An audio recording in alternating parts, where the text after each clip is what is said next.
قیامت کا دن بڑا ہولناک دن ہوگا۔ اس دن جب بندے قبروں سے اٹھیں گے تو قبروں سے برہنہ اٹھائے جائیں گے، قبروں سے جب اٹھائے جائیں گے تو وہ کفن ان سے اتار لیا جائے گا۔ یہ بات جب ام المومنین سیدہ عائشہ رضی اللہ تعالی عنہا نے سنی تو ان کا وجود تھر تھر کانپنے لگا اور عرض گزار ہوئی، یا رسول اللہ پھر ہم ایک دوسرے سے حیا نہیں آئے گی؟ فرمایا عائشہ معاملہ اس سے بھی آگے ہے۔ مطلب کیا؟ اگر کسی کو ہوش رہا تو حیا آئے گی نا، ہوش اڑے ہوئے ہوں گے، ہول قیامت طاری ہوگا، بدن کانپ رہے ہوں گے، کلیجے لرز رہے ہوں گے، دل خوف سے پانی پانی ہو رہے ہوں گے، پتے پانی ہو جائیں گے، تو حشر کے میدان میں جب لوگ جائیں گے تو سب سے پہلا سوال جو رب لوگوں سے پوچھے گا وہ کیا ہوگا؟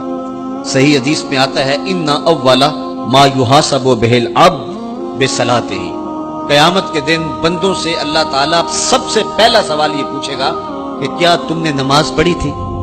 سب سے پہلا سوال یوم حشر میں قیامت کے دن نماز کے بارے میں، اور اللہ تعالیٰ جل شانہ قیامت کے دن لوگوں کو اپنے حضور سجدہ ریز ہونے کا حکم دے گا کہ آج مجھے سجدہ کرو۔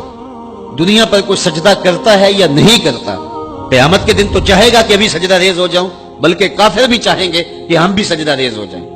جب اللہ کی طرف سے سجدے کا حکم ہوگا تو بتوں کو سجدہ کرنے والے بھی سوچیں گے کہ آج ہم رب کو سجدہ کریں کہ اس کے حکم کی تعمیل ہو جائے، لیکن سجدہ کرنا چاہیں گے تو بے نمازیوں کی کمر اکڑ جائے گی، وہ سجدہ کرنا چاہیں گے بھی لیکن سجدہ نہیں کر سکیں گے، اور پھر رب کے سامنے جو ذلت اٹھانا پڑے گی، جو رسوائی اٹھانا پڑے گی، اس کو لفظوں کا پیراہن نہیں دیا جا سکتا۔ اور پھر جو بے نمازی ہوں گے اللہ کے حضور سجدہ نہیں کر پائیں گے، اللہ تعالیٰ انہیں اس صف میں کھڑا کر دے گا جس صف میں فرعون کھڑا ہوگا، نمرود کھڑا ہوگا، حامان کھڑا ہوگا، قارون کھڑا ہوگا، ابی بن خلف کھڑا ہوگا۔ دشمنان خدا جس صف میں کھڑے ہوں گے بے نمازی کو اس صف میں کھڑا کر دیا جائے گا۔ میری لمبی تقریر نہیں، میں یہ آپ سے پوچھتا ہوں اور اپنے آپ سے پوچھتا ہوں، کیا ہم یہ گوارا کرتے ہیں کہ حشر کے دن ہمیں فرعون کے ساتھ کھڑا کر دیا جائے؟ کیا یہ ہم گوارا کرتے ہیں کہ حشر کے دن ہمیں نمرود کے ساتھ کھڑا کر دیا جائے؟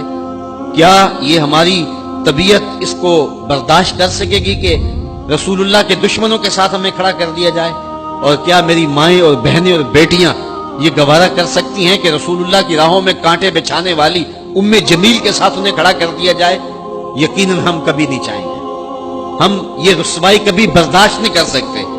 ان کے پاس کھڑا ہونا ہی قیامت ہے، ان کے ساتھ کھڑا ہونا ہی عذاب ہے، اور پھر ان کے اوپر لعنتیں بھی برس رہی ہوں گی، اور ان کے چہروں کے اوپر تارکو لک مل دی جائے گی، اور وہ رسوائیوں کے گڑے میں ہوں گے، تو ان کے ساتھ کھڑا ہونا تو بہت بڑا عذاب ہوگا۔ اور اگر کوئی تکلیف بدنی نہ بھی ہو تو ہم یہ گوارا نہیں کرتے کہ خدا کے دشمنوں کے ساتھ کھڑے ہوں۔ ہماری تو آرزو یہ ہے کہ بلال حبشی کے ساتھ کھڑے ہوں، ہماری تو تمنا یہ ہے کہ ابو ہریرہ کے ساتھ کھڑے ہوں، ہماری تو چاہت یہ ہے کہ رسول رحمت کے غلاموں کے ساتھ کھڑے ہوں، اور ہمیں نصیب ہو جائے حضور کے قدموں میں کھڑا ہونا، اہل بیت کے قدموں میں کھڑا ہونا، داتا گنج بخش علی حجویری کے پاس کھڑا ہونا نصیب ہو جائے، ہمیں بابا فرید کے پاس کھڑا ہونا نصیب ہو جائے، امام اعظم ابو حنیفہ کی قربت میں حضرت امام حسین کی قربت میں کھڑا ہونا نصیب ہو جائے۔ ہم تو یہ چاہیں گے کہ اس زمرے میں آئیں۔ کل میں نے عرض کیا تھا 2 ہی برادری رہ جائے گی قیامت کے دن، باقی ساری برادریاں ٹوٹ جائیں گی، ساری عمارتیں ٹوٹ جائیں گی، صرف 2 برادریاں، ایک یہ برادری جس کا سردار ابو جہل ہوگا، ابو لہب ہوگا، اور ایک وہ برادری جس کے سردار محمد عربی ہوں گے۔ اب جو بے نماز ہوگا اس کو کدھر کھڑا کیا جائے گا؟ جدھر ابو جہل ہوگا، جدھر ابو لہب ہوگا، جدھر عتبہ ہوگا، جدھر عتیبہ ہوگا، جدھر ولید بن مغیرہ ہوگا، جدھر فرعون ہوگا، حامان ہوگا، شدید ہوگا، شداد ہوگا، نفدنون ہوگا، قارون ہوگا، دشمنان خدا ہوں گے۔ بے نمازی کو صف میں کھڑا کر دیا جائے۔ 6 گھنٹے کی تقریر نہیں کرتا، ان 2 لفظوں کو سمجھ لیں۔ کیا ہم گوارا کر سکتے ہیں کہ اس صف میں نہ کھڑے ہوں جس صف کی امامت رسول اللہ کر رہے ہوں، بلکہ اس صف میں کھڑے ہو جہاں فرعون کھڑا ہو، نمرود کھڑا ہو، حامان اور قارون کھڑا ہو؟ تو یقیناً ہم تو اس تصور سے کانپ جائیں کہ ہم ادھر کھڑے ہوں گے۔ تو پھر آج دعا کی اس محفل کے اندر یہ عزم کر کے اٹھو کہ جان جائے تو جائے، نماز نہ جائے۔ 5 گانا نماز شعار زندگی بنا لیں گے۔